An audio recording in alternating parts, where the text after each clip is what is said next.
తెలంగాణలో బీజేపీదే భవిష్యత్ అని సిట్టింగ్ ఎంపీలు కూడా తమతో టచ్ లో ఉన్నారని అన్నారు BJP MP doctor Laxman. Congress పై ఉన్న అసహనంతోనే హిమాచల్ ప్రదేశ్ ఎమ్మెల్యేలు బీజేపీకి ఓట్లు వేశారన్నారు లక్ష్మణ్. తెలంగాణలోనూ అలాంటి పరిస్థితి రావచ్చు అని చెప్పారు ఆయన. రాబోయే రోజుల్లో రేవంత్ రెడ్డి పరిస్థితి దారుణంగా తయారవుతుందని చెప్పారు లక్ష్మణ్. ఒక బాధ్యత గల వ్యక్తిగా తెలంగాణలో 17 సీట్లు ఒంటరిగా పోటీ చేస్తున్నాం. ఇవాళ టీఆర్ఎస్ అడ్రస్ గల్లంత అయిపోయింది. ఇవాళ పోటీ చేసే నాదుడు లేడు ఆ పార్టీలో. ఇవాళ వాళ్ళకి సిట్టింగ్ ఎంపీలు ఎన్ని? 9 మందిలో చూపించండి. ఒకరైనా పోటీ చేస్తానికి ఏమైనా సమాయత్తం అవుతున్నారు, సంసిద్ధ వ్యక్తం చేస్తారా? అనేక మంది ఇవాళ మీరు చెప్తున్నాను, ఇవాళ ఆ ఎంపీలు మా వైపు చూస్తున్నారు, మాతో సంప్రదిస్తున్నారు.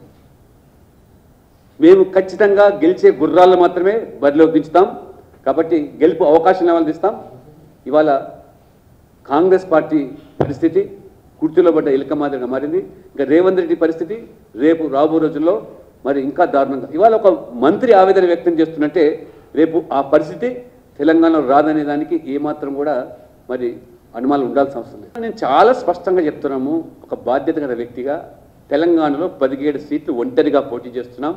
ఇవాళ టీఆర్ఎస్ అడ్రస్ గల్లంత అయిపోయింది. ఇవాళ పోటీ చేసే నాదుడు లేడు ఆ పార్టీలో. ఇవాళ వాళ్ళకి సిట్టింగ్ ఎంపీలు ఎన్ని? 9 మందిలో చూపించండి. ఒకరైనా పోటీ చేస్తానికి ఏమైనా సమాయత్తం అవుతున్నారు, సంసిద్ధ వ్యక్తం చేస్తారా? అనేక మంది ఇవాళ మీరు చెప్తున్నాను ఇవాళ